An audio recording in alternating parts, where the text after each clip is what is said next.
This is the Mathematics Education Podcast from mathedpodcast.com.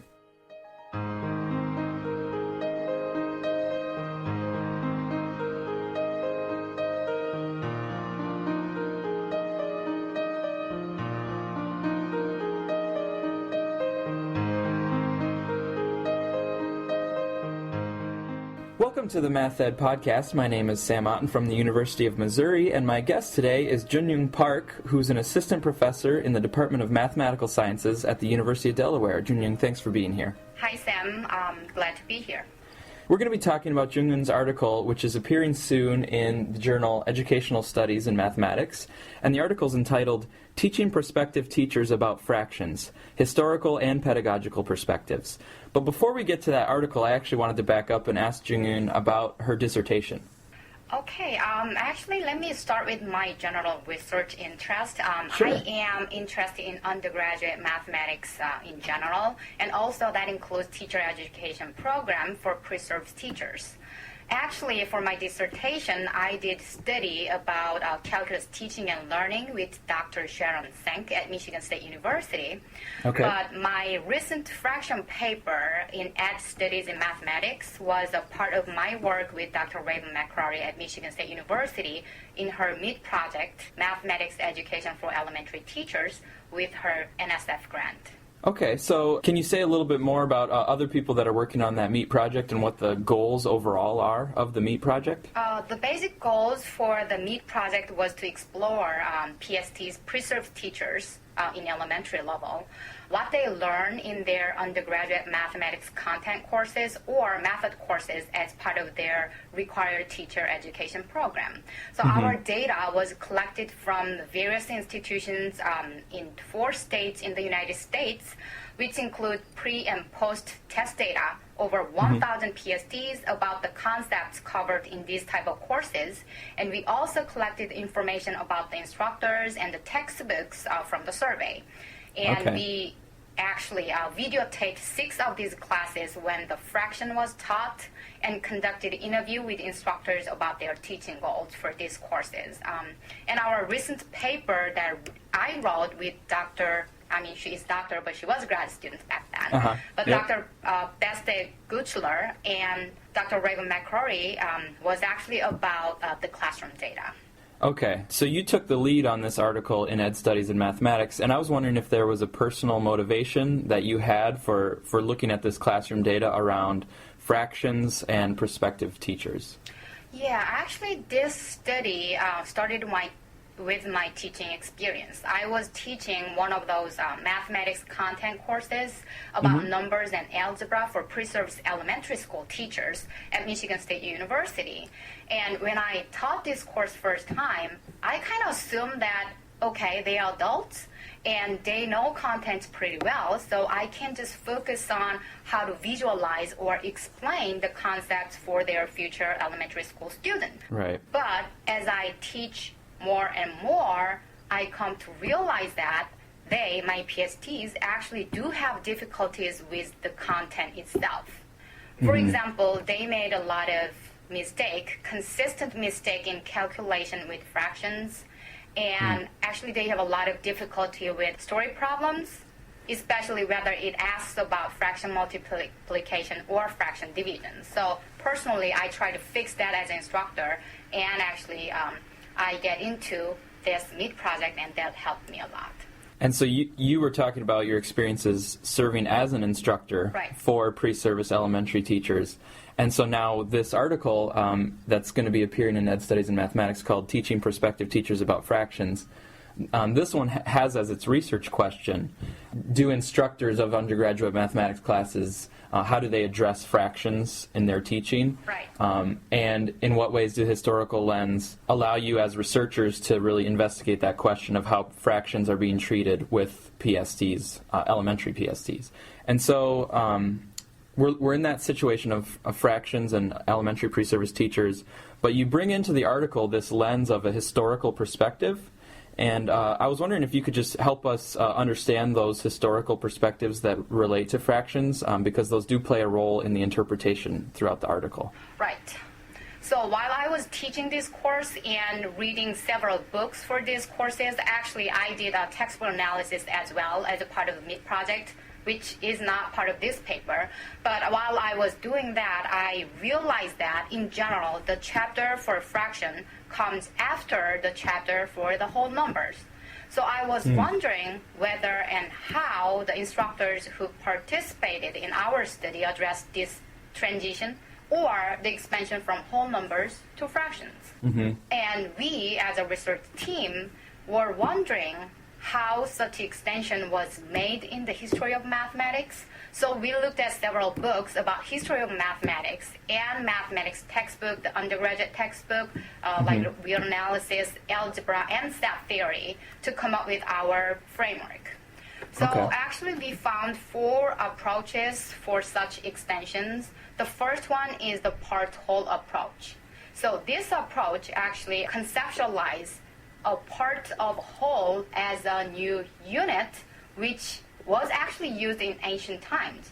Some historical documents show that Egyptians and other ancient people had the symbols for fractions, and some of them are unit fractions and some of them are not, but they actually used that in their calculation. However, they did not consider this concept as a number because to them, actually it's in quote-unquote, the one is impartible and indivisible. So they did not take the next step to consider this fractional quantity as a number that they use. So they had a representation for it, and they were considering part-whole relationships, but it was definitely not at the level of a number. It was something else. It was something else because it was smaller than the one that they can break. Okay. So the second approach was very similar, but it was a measurement approach. So this approach finds fractions from whole numbers through measurement and proportion. So when we try to find this concept in the history of mathematics, we kept seeing this concept of commensurability, which was defined by Euclidean. So what it means is that if you have 2 numbers are commensurable, these 2 numbers can be measured by a common unit. So in a way, this common unit is part of these 2 quantities. So this commensurability definitely leads to a need for a new type of number because you don't have common unit for any 2 quantities, right? Right, yeah. So they have this unit, which is a fractional quantity, but again, they did not consider that common unit as a number. So the famous example there would be the diagonal of a square and the side of the square are incommensurable. Yes. Oh, yeah, that's the unit-wise. But if you actually think about any kind of 2 length, then if you want to find the common unit to measure those 2 lengths, it's not going to be whole number all the time. Right. Okay, I see. Yeah, so, right. So if you think about any examples with measurement division, story problem, then that could be the example of measurement approach. So we have part whole, we have measurement, and then the other 2? The other 2 is, the third one is based on division. So basically the fraction is a solution of the equation ax is equal to b, where a and b are whole numbers and a is non-zero. So this approach is coming from the definition of a field in algebra, which was first conceived by Galois in the early 19th century. So actually we decided to call this approach the division approach rather than the field approach because the fraction b over a is coming from the need to have the set of numbers which is close under division or which is opposite operation of multiplication. Inverse operation, actually. Invert, yeah. So this set actually includes the fraction, which implies that fraction is in the number system, which implies that the fraction is a number. So in this approach, fraction was considered as a number. Okay, so that's a key difference there. Right. But there was actually big amount of time between the second approach and the third approach. Okay. And the last one was we started with symbolic approach, but we actually started with set theoretical approach, but we changed that to symbolic approach because we found this approach in the set theory, which defined the set of rational number, based on equivalence classes and partitions, which we found in Cantor's set theory in the late 19th century. But we didn't see any of those examples in our data, so we just changed it to symbolic approach when the instructors define fraction a over b, a and b are integers, and b is non-zero. Okay, so you saw a historical perspective which was set theory, but that didn't really resonate with your data, so you modified it slightly to call a symbolic perspective, because then that one actually you could see elements of it in your data? Right. So, yeah, we weren't sure that we can actually call that definition a over b is not non-zero as that theoretical, because to us, that theoretical definition at least has this equivalence classes. Right. I mean, nobody actually mentioned it in this class, Right. so we actually changed the name. Yes. Yeah, those do seem different, but Right. yeah. So you took those perspectives and then you looked at instructors teaching elementary pre-service teacher content courses and content/methods courses. Right. So can you tell us a little bit about what data you were looking at in this study, and then we'll move to see what you found in the data. Yeah, actually, our data, our main data was classroom data. So we actually videotaped classroom data for actually this particular study. It actually coming from 2 states, but 6 different instructors. Okay. But we only collected data when they teach fractions, because based on reading existing studies, we knew that a lot of pre-service teachers in the United States have problem with fractions. And then we also conducted an interview with instructors. It's individual interview. It lasted about 1 hour. And we asked a lot of questions about what's your goal for teaching this course. But the first question was, what is your definition of fraction as an instructor? And what's the definition that you want your pre-service teachers to have when they finish this course? So actually, we mainly analyzed their answers on these 2 answers to actually supplement our video data. Okay. Yeah. So you're looking at the classroom data, and then you have those interview questions with the instructors. But what did you find when you looked at that classroom data and when you talked to the instructors about fractions? Yeah, actually, we found a lot of interesting stuff. And so actually, we looked at all the video data, but we focused on the instances where the instructor defined fraction. And if they did, where they made a connection between whole numbers and fractions. For example, they can say, okay, fraction has these all rules, commutative, associative rules, which was exactly the same that we talked about with whole numbers. Then that's explicit connection. So we actually focused on these instances in the video, and what we found in the data was that the most predominant extension from whole numbers to fraction was the division approach. It was used by 5 out of 6 instructors, and all of them used a story problem involving an equal sharing context. Okay. So, for example, Jamie asked the students to think about the difference between 2 division problems. The first one was 3 children sharing 6 apples equally. And the next, 3 children, same number of children, sharing 2 pizzas equally in terms of how much each child gets. Okay. And then she discussed the differences, and actually she asked students to think about the differences and discussed that the answer of the second problem is a fraction, and drew a picture, the famous circle picture for fractions, and then explained the answer using the Partor approach. But she did not mention that we need a new type of number here, which is a fraction, but it is still a number. So what is missing in her course, her class, was that actually the statement that the result of the division is actually a number. Okay, so it's to make sure that I'm understanding this correctly. So a division problem was used to move from whole numbers to fractions. Right. But then that solution to the division problem was explained with a part-whole representation. Right.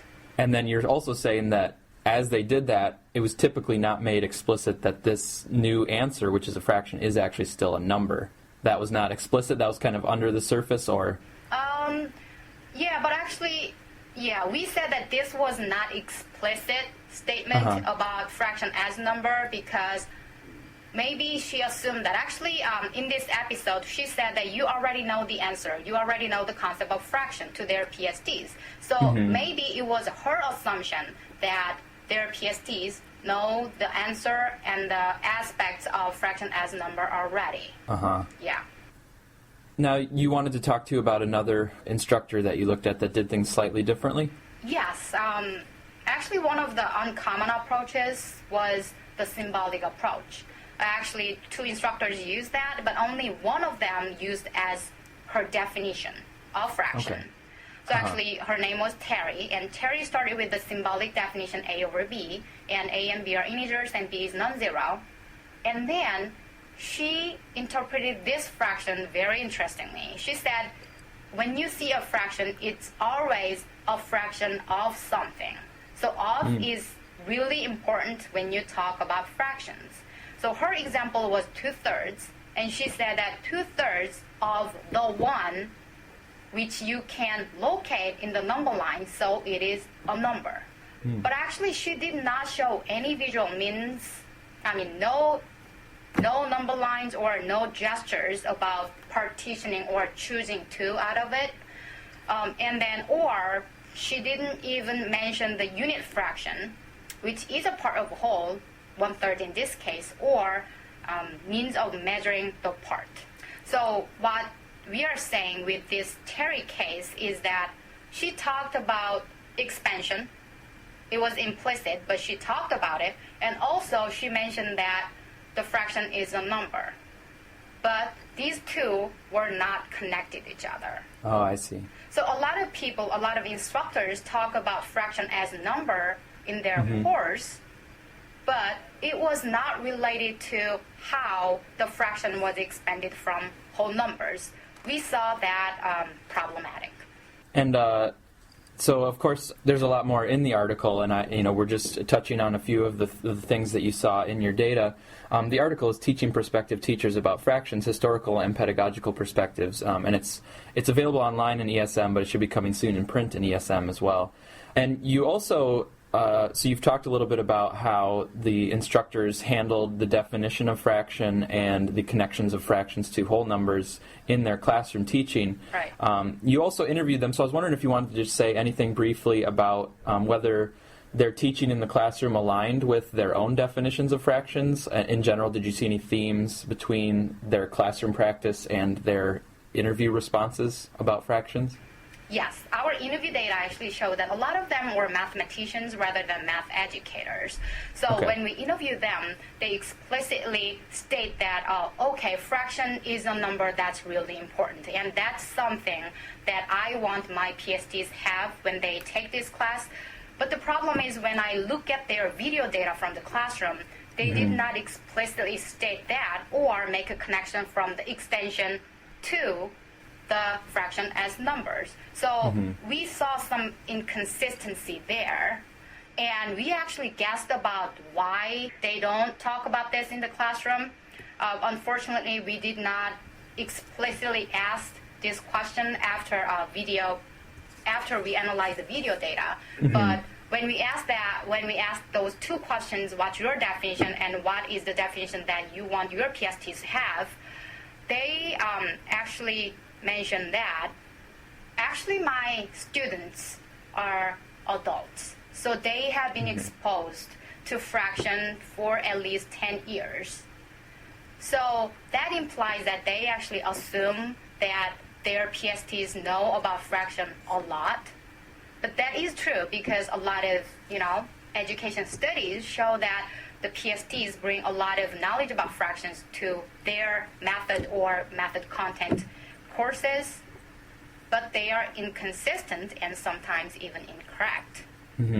Or at least they're not integrated. Like they might have a lot of knowledge about fractions, but it might not be a cohesive whole, or the knowledge might not be interconnected. Right. In the ways, yeah. Yes, so our argument in this article with that aspect is that we talked about these 4 approaches, and we use that as theoretical framework and analytical framework to analyze our data, but we are not actually asking these instructors to these 4 approaches in their classroom. We are not actually suggesting that. Right.